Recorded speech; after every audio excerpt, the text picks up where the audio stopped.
Hi viewers, this is Oshal with Learn Motive, and today I am here with the second part of our video that we made on the posterior scapular region. अगर देखा जाए, so here we'll be talking about the gateways to the posterior scapular region, और जो कि आपको मिल जाएगा on page number 717 of Grey's Anatomy. यहाँ पर ये रहा gateways to the posterior scapular region. अगर हम इसकी बात करें तो first of all this is one of the important topics related to the BCQs. यहाँ पर अगर हम देखें first of all we'll be having the suprascapular notch, या जिसको हम कहते हैं suprascapular foramen. ये आपको anteriorly ज़्यादा वाज़े तौर पर दिखेगा. अगर हम देखें तो आपने इसमें याद ये करना है कि इन सब स्पेसेस की बाउंड्रीज कौन से मसल्स बनाते हैं और इनके कंटेंट्स क्या हैं, यानी कि इनमें से क्या क्या चीज़ें पास होती हैं. So that is what is important about this video and will be discussing it separately. अगर हम सुपर स्कैपुलर नॉच की बात करें तो ये बेसिकली यहाँ पर होती है, और ये सिंस इट इज़ नॉच ये कवर होती है with the help of the suprascapular ligament. यहाँ पे एक लिगामेंट होता है, मे बी शायद आपकी सेकेंड पिक्चर में ये ज़्यादा आवाज़, या ये ब्लू कलर का लिगामेंट है, ये नॉच है, इसके बीच में से कुछ स्ट्रक्चर्स पास होंगे जो कि हम अभी डिस्कस करेंगे. तो बेसिकली इस नॉच को कन्वर्ट करने में इनटू अ फोरामेन जो किरदार होता है वो होता है सुपरस्कैपुलर लिगामेंट का. अगर देखें तो इसमें से सिर्फ और सिर्फ जो एक चीज़ पास होगी वो होगी सुपरस्कैपुलर नर्व, जो कि हम आगे डिस्कस करेंगे. और okay, so will discuss it later. अगर हम बात करें सेकेंड स्पेस की तो here will be having the second space जो कि है quadrangular space. It is named after its shape. Quadrangular space ये रही.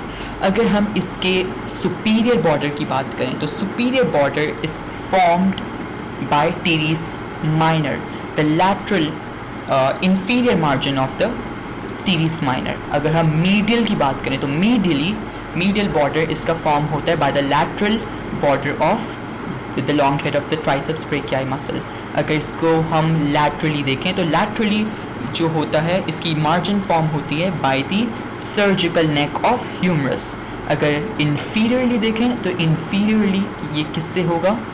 This is the superior margin of the teres major muscle. So ये मसल जब आप विजुअलाइज करके 2-3 दफ़ा देखेंगे तो you'll automatically remember कि borders कैसे फॉर्म हो रहे हैं.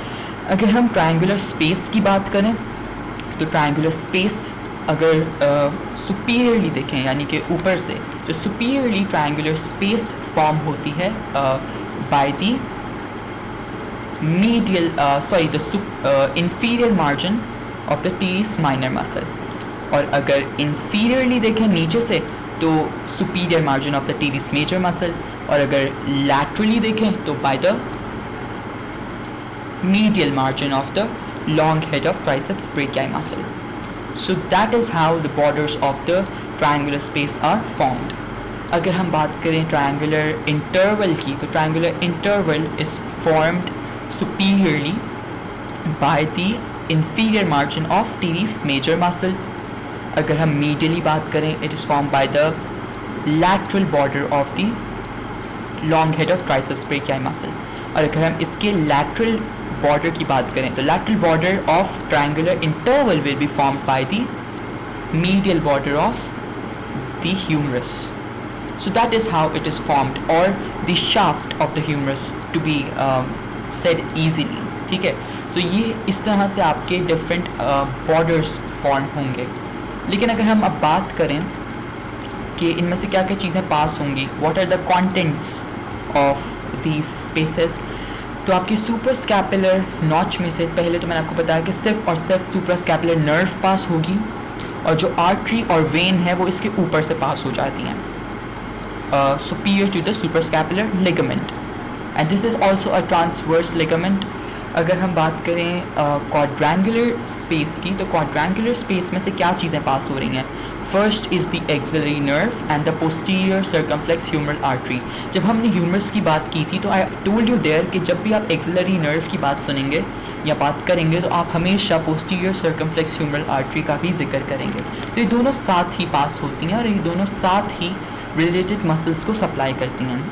अगर हम बात करें ट्रायंगुलर स्पेस की, तो हमें पता है कि यहाँ पर होती है सर्कमफ्लेक्स स्कैपुलर आर्टरी और वेन एज वेल, यहाँ पे कोई नर्व नहीं होती। अगर हम बात करें ट्रायंगुलर इंटरवल की, तो ट्रायंगुलर इंटरवल में से क्या पास होगा? Triangular interval is actually passage way between the anterior and posterior compartment of the arm, यानी कि आर्म के आगे और पीछे के दरमियान एक जो इंटरवल आता है वो होता है आपका ट्रायंगुलर इंटरवल। अब इसमें से पास होती हैं दो चीज़ें जो कि मैंने आपको पहले भी बताया था कि वो दोनों का जिक्र एक साथ होगा।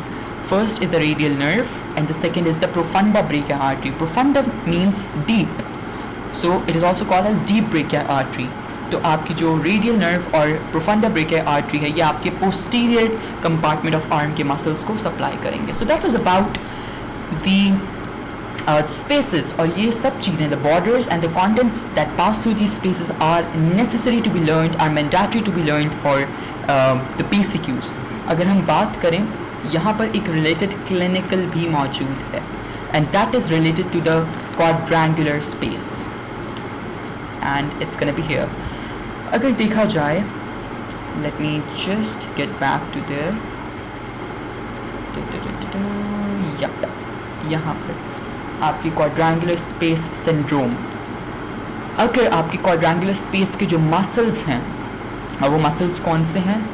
पहले तो आपका आता है teres minor, then you have teres major and you have triceps brachii muscle.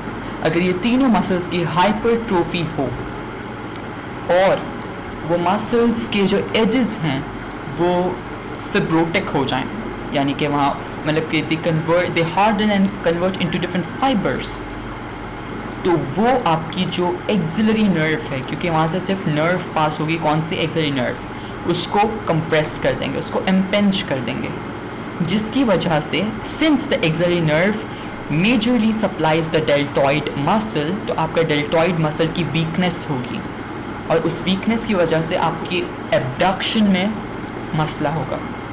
Secondly, अगर आपकी, सिंस मैंने आपको बताया कि axillary nerve also supplies to teres minor muscle, तो अगर टीरीस माइनर मसल एट्रोफिक हो जाए, उसकी एट्रोफी हो जाए, तो क्या होगा?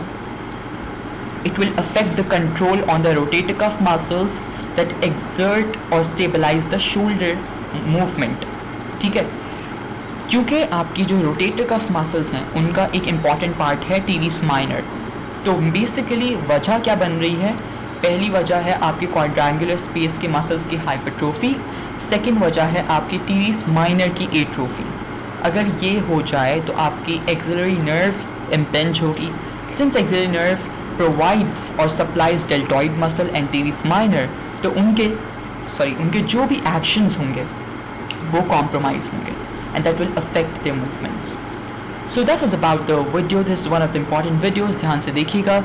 अगर अभी भी कोई questions हो, do let me know in the comment section, and for the notes that I have made from Grey's Anatomy for students, you can just email me through the email address that I have provided in the YouTube channel।